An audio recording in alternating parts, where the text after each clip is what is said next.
Antes de falar da teopoética de Chiara, eu queria somente dizer duas palavras sobre a experiência com a literatura. É uma experiência que vem de muito tempo e perpassa pela literatura infantil, infanto-juvenil, pelos romances, pelas novelas, pela poesia e pela história. E também pela formação para adolescentes. Então, nesse bojo todo, são mais de 40 títulos, todos editados pela editora Bagaço, uma editora nordestina.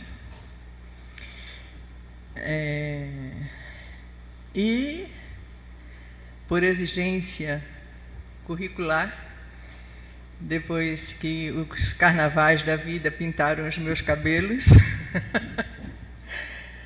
é um tal de um pó que soltam lá no Recife, um tal de um talco que gruda no cabelo e não sai.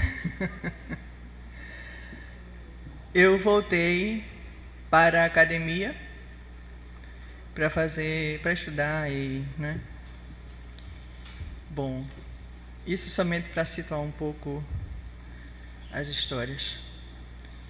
Mas eu vou ler o que eu escrevi. É isso aí, a mística teopoética de Chiara. No moinho da vida, a poesia sempre encontra guarida, até porque, segundo Maria Clara Bingmer, a linguagem humana é tomada pela musa, que a faz viajar na imaginação e na criação, para compor e expressar a beleza sob forma de palavra. Essa linguagem, isso foi a citação de Maria Clara, essa linguagem assume todas as formas e compõe a arte verbal. Eis a literatura. No seu bojo, os teóricos da poesia ou da poética se esmeram em metodizar o que livremente se expressa, embora, em muitos casos, poetas e poetisas harmonizem suas inspirações às regras pré-estabelecidas por tantas teorias, ou não. Os teóricos, como em outras áreas, buscam encontrar conceitos, fórmulas, estruturas, tais como rima, métrica, ritmo e assim por diante.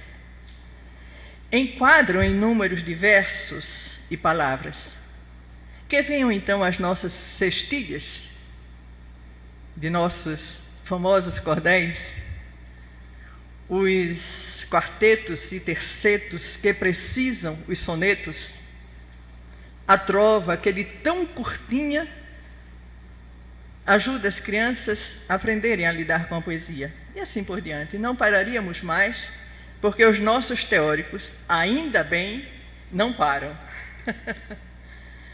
Não é? Além disso, tentam prescrutar, estudar, analisar, classificar o conteúdo poético, como se isso fosse possível. Também no moinho da vida, a teologia acompanha o ser humano desde sempre, se olharmos para ela, a teologia, como a ciência que se desenvolve a partir da fé. Diz Maria Clara Bingmer, teologia pode ser ainda um tratado ou compêndio sobre as verdades da fé. É linguagem segunda, posterior a duas outras, a da revelação e a da fé. Sistematiza duas palavras a ela anteriores, a que Deus mesmo falou, rompendo o seu silêncio eterno, e a que o ser humano fala, respondendo à palavra de Deus. Como a fé é uma construção cultural, A ciência que a estuda leva em conta o contexto de seu nascedouro. Encontramos, portanto, uma teologia cristã católica que cuida de responder às inquietações de seus adeptos a partir da tradição judeu-cristã e dos postulados construídos ao longo dos séculos de acordo com as suas tradições e ensinamento de Cristo através da Igreja. Se olharmos a teologia assim, podemos falar de uma teologia budista, muçulmana, kardecista, afro-brasileira, com os seus griots, juremeira, porque todas elas, de uma menor ou maior escala, estudam a fé a partir de seus entendimentos, de suas tradições orais ou não, de seus ensinamentos. A teopoética aparece como uma linguagem onde aquela musa, mencionada por Pingmer, encontra abrigo e inspiração na relação vertical do homem com aquilo que o transcende.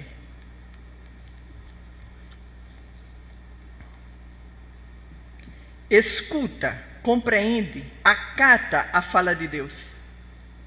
E a poesia livre ou enquadrada em seus postulados teóricos brota como um hino de louvação, como um convite à contemplação, como contação de uma experiência singular, como um chamamento à mesma e extraordinária experiência. Encontramos a teopoesia que vem dos teólogos e das teólogas, especificamente, ou seja, aquelas pessoas que se embrenham pelos estudos teologais e em seus textos deixam aflorar a veia poética que lhes pertence. E aquela que vem dos místicos e das místicas, que, mergulhados e fiéis aos carismas que receberam como dom gratuito do amor por excelência, transferem para seus escritos aquilo que de mais bonito e profundo compreendem, mas, sobretudo, experienciam no cotidiano da vida. Tais experiências profundas e singulares, via de regra, são vivenciadas na solidão, no distanciamento do mundo e de si mesmo, na busca incessante de encontrar o absoluto que habita na alma e ali repousar o olhar para novamente mirar o mundo sob outra perspectiva, a fé. Assim, consegue compor e expressar beleza sob forma de palavra. Mais que isso, consegue traduzir o eterno belo que carrega dentro de si. A poesia que nasce da mística, pois, tem outro ritmo. Necessariamente não está condicionada às formas e fórmulas ditadas pela teoria literária. Está proporcionalmente ligada à experiência de vida. Segue o ritmo, a métrica, a formatação, se podemos dizer assim, que o carisma naturalmente impõe. Nada mais. Nesse contexto, a poética de Chiara Lubich. Qual, então, o ritmo, a métrica, a formatação da teopoética de Chiara Lubich? Como ela conseguiu entrelaçar duas linguagens em uma única? A que Deus mesmo falou e a que o ser humano fala. Garimpando seus escritos, meditações, temas que exprimem os 12 pontos da espiritualidade que compõem a linha mestra de seu carisma, encontramos uma poesia linear que expressa as duas linguagens mencionadas, a fala de Deus e a fala do ser humano. A primeira exprime a relação vertical que, saindo do absoluto tudo, impregna o absoluto nada, como a repetir aquilo que disse João Batista sobre Jesus: é necessário que ele cresça e eu diminua. Em outras palavras, a coragem de ser nada, para que o carisma assumisse forma, ritmo, métrica e cumprisse aquilo que lhe é devido, missão que continua através de seus herdeiros. Portanto, do alto ao chão, e deste chão, a elevação do tudo Do nada, desculpe, ao tudo. Imerso completamente na luz. Este nada imerso completamente na luz, a ponto de se poder dizer, com a vida, luz da luz. A segunda linguagem é a horizontal, onde a simplicidade é a tônica por excelência. Chiara conseguiu traduzir a fala de Deus de tal forma que os mais letrados não se veem diante de uma poesia infantilizada ou infantilizante. E os menos letrados se encontram. Ao contrário, encontramos nos textos rubiquianos a profundidade característica de quem sabe ouvir, entender, interpretar e colocar em prática a fala de Deus. Naqueles escritos, naquela teopoética, descobrem verdadeiros tratados teológicos, os quais renderam a Chiara, em 2004, o título de doutora honoris causa em Teologia da Vida Consagrada. É uma poesia que nasce de um carisma que busca a santidade coletiva, tal como as primeiras comunidades cristãs. Ninguém considerava exclusivamente seus bens que possuía, mas todos compartilhavam tudo entre si. A esse respeito, Chiara afirma: é necessário que nos santifiquemos como igreja. Portanto, uma poesia igreja, uma poesia comunitária, uma poesia coletiva, em sua universalidade e horizontalidade, na qual ninguém é diferente de ninguém, ninguém está acima de ninguém. Tu, eu, o letreiro, o camponês, o porteiro, o pescador, o operário, o vendedor de jornais e os demais, todos os demais, idealistas desiludidos, mães carregadas de pesos, noivos em vésperas de núpcias, velhinhos à espera da morte, jovens vibrantes, todos são matéria-prima para a sociedade de Deus, disse Chiara. E por que linear? Porque aprofundando-nos em seus escritos, e portanto também em sua teopoesia, a partir da década de 40, quando nasceu o movimento Focolare, e até o último ato oficial por ela assinado, que formalizou o Instituto Universitário Sofia, 7 de dezembro de 2007, encontramos a mesma Chiara, o mesmo carisma, a mesma inspiração, revestida de uma linguagem contemporânea, direta, capaz de ser compreendida por todas e por todos. Simbolicamente, durante o seu funeral, sobre o seu esquife, apenas o pequeno evangelho e 3 cravos vermelhos, a lembrar o dia de sua consagração, 7 de dezembro de 1943, quando, em sinal de íntima festa, ao sair da capela, comprou 3 cravos vermelhos para depositar aos pés do crucifixo. Testemunho silencioso de uma noite de vigília que precedera o seu desposar Deus. Eis o último poema. Aquele que apenas a alma escreve, porque a caneta já não se faz mais necessária. Pode existir poema maior e mais significativo? A metáfora da caneta foi mencionada por Chiara e foi mencionada também hoje de manhã, quando em setembro de 77, no 19º Congresso Eucarístico em Pescara, apresentando a experiência do movimento, se expressou assim: a caneta não sabe. A busca da teopoesia em Chiara Lubich é insondável. É constitutiva de cada escrito seu, seja qual for a natureza, um tema, uma meditação, um comentário de uma frase do Evangelho,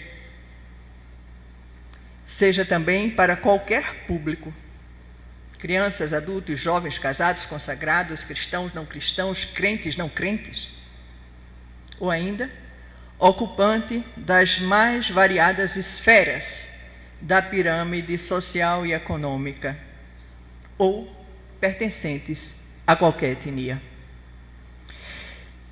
Dentro dessa mesma seara, colocaremos em pauta uma página de seu livro, que também foi mencionado hoje, Meditações, publicado em 59, pela primeira vez, e aqui no Brasil em 63, pela editora Cidade Nova.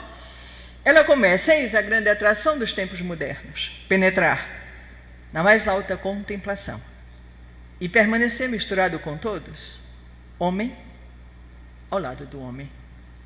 Na mais alta contemplação, para ouvir e compreender a fala de Deus em profundidade, o tanto quanto for possível, ou melhor, o tanto quanto a graça torne possível.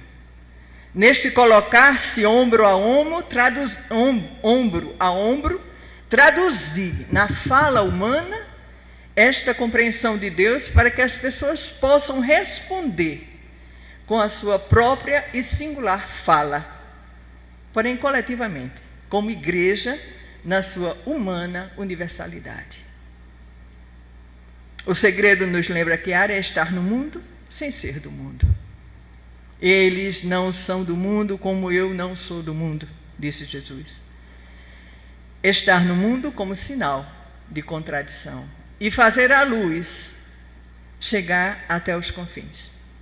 Continua Chiara: ainda mais perder-se no meio da multidão para impregná-la de divino, como se embebe um pedaço de pão no vinho. Ainda mais, feitos partícipes dos desígnios de Deus sobre a humanidade, traçar sobre a multidão recamos de luz e, ao mesmo tempo, partilhar com o próximo a injúria, a fome, os ultrajes, as alegrias fugazes. Porque a atração do nosso tempo, como de todos os tempos, é o que de mais humano e divino se possa pensar. Jesus e Maria. O Verbo de Deus, filho de um carpinteiro.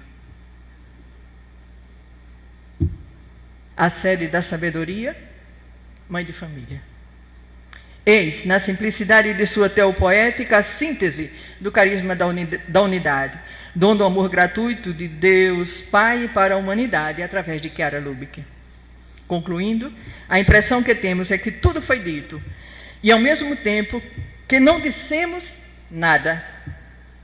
A primeira, porque encontramos nos versos da teopoética de Chiara a ideia completa do carisma da unidade e profundamente coerente com o mesmo.